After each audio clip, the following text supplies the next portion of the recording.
ओम श्री परमात्मने नमः। नारायणं नमस्कृत्य नरं चैव नरोत्तमं देवीं सरस्वतीं व्यासं ततो जयमुदीरयेत्। श्रीमद् भागवत गीता साधक संजीवनी 10वां अध्याय। श्री भगवान का ऐश्वर्य। श्लोक 12 से 18।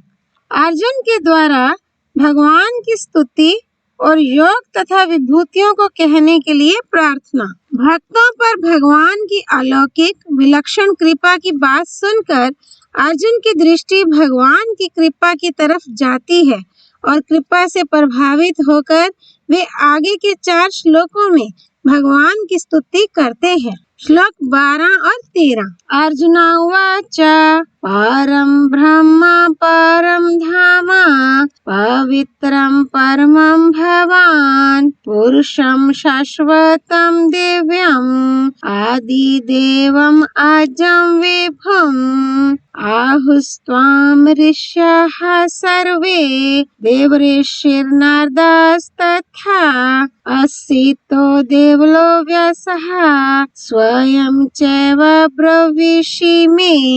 अर्जुन बोले, परम ब्रह्म, परम धाम और महान पवित्र आप ही हैं। आप शाश्वत, दिव्य, पुरुष, आदिदेव, अजन्मा और सर्वव्यापक हैं।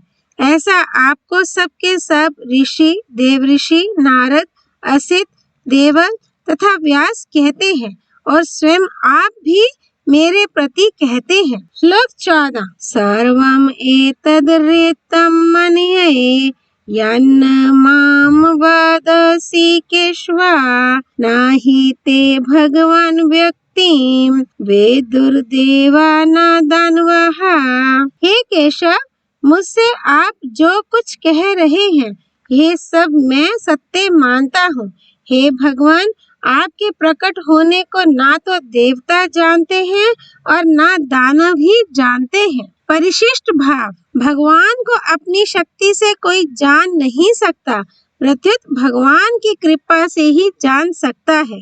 सोई जानिए जेहि देहु जनाई जानत तुम ही होई जाई। तुम्हारी ही कृपा तुम ही रघुनंदन जान है भगत भगत और चंदन।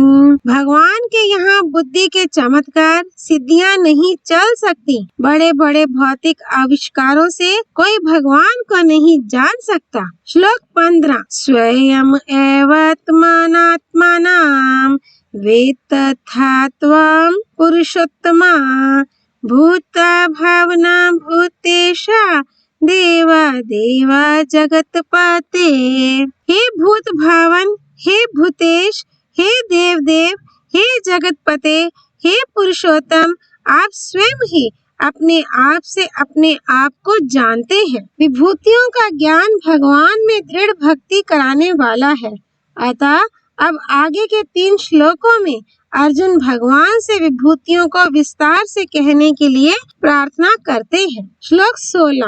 वक्तुम् अर्हस्य अशेषणा देव्या हे आत्मा विभूत्याः याभिर्विभूतिभिर्लोकान् इमांस्त्वं व्याप्य तिष्ठसि। इसलिए जिन विभूतियों से आप इन संपूर्ण लोकों को व्याप्त करके स्थित हैं, उन सभी अपनी दिव्य विभूतियों का संपूर्णता से वर्णन करने में आप ही समर्थ हैं। व्याख्या। भगवान ने पहले यह बात कही थी कि जो मनुष्य मेरी विभूतियों को और योग को तत्व से जानता है, उसका मेरे में अटल भक्ति योग हो जाता है। उसे सुनने पर अर्जुन के मन में आया कि भगवान में दृढ़ भक्ति होने का यह बहुत सुगम और श्रेष्ठ उपाय है, क्योंकि भगवान की विभूतियों को और योग को तत्व से जानने पर मनुष्य का मन भगवान की तरफ स्वाभाविक ही खिंच जाता है और भगवान में उसकी स्वाभाविक ही भक्ति जागृत हो जाती है। अर्जुन अपना कल्याण चाहते हैं और कल्याण के लिए उनको भक्ति ही सर्वश्रेष्ठ उपाय दिखती है। इसलिए अर्जुन कहते हैं कि जिन विभूतियों से आप संपूर्ण लोकों को व्याप्त करके स्थित हैं, उन अलौकिक विलक्षण विभूतियों का विस्तार पूर्वक संपूर्णता से वर्णन कीजिए, कारण कि उनको कहने में आप ही समर्थ हैं। आपके सिवाय उन विभूतियों को और कोई नहीं कह सकता। श्लोक 17। कथम विद्याम अहम योगिन्स्त्वाम सदा परिचिन्त्यन् केषु केषु च भावेषु चिन्त्यो अस्सि भगवन् मया। हे योगिन, निरंतर सांगोपांग चिंतन करता हुआ मैं आपको कैसे जानूं? और हे भगवान, किन किन भावों में आप मेरे द्वारा चिंतन किए जा सकते हैं, अर्थात किन किन भावों में मैं आपका चिंतन करूं। श्लोक 18। विस्तरेणात्मानो योगम विभूतिम च जनार्दन भूयः कथया तृप्तिर्हि शृण्वतो नास्ति मे अमृतम। हे जनार्दन, आप अपने योग सामर्थ्य को और विभूतियों को विस्तार से फिर कहिए, क्योंकि आपके अमृतमय वचन सुनते सुनते मेरी तृप्ति नहीं हो रही है। व्याख्या। जैसे कोई भोजन करने बैठे और भोजन में कोई वस्तु प्रिय बढ़िया मालूम दे तो उसमें उसकी रुचि बढ़ती है और वह बार बार उस प्रिय वस्तु को मांगता है, पर उस रुचि में दो बाधाएं लगती हैं। एक तो वह वस्तु अगर कम मात्रा में होती है तो पूरी तृप्ति पूर्वक नहीं मिलती, और दूसरी वह वस्तु अधिक मात्रा में होने पर भी पेट भर जाने से अधिक नहीं खाई जा सकती। परंतु भगवान की विभूतियों का और अर्जुन की विभूतियां सुनने की रुचि का अंत ही नहीं आता। कानों के द्वारा अमृतमय वचनों को सुनते हुए ना तो उन वचनों का अंत आता है और ना उनको सुनते हुए तृप्ति ही होती है। अतः अर्जुन भगवान से प्रार्थना करते हुए कहते हैं कि आप ऐसे अमृतमय वचन सुनाते ही जाइए। परिशिष्ट भाव।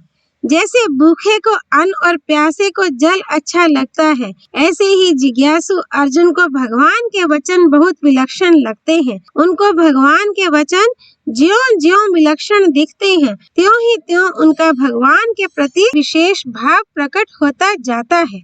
ओम तत्सत।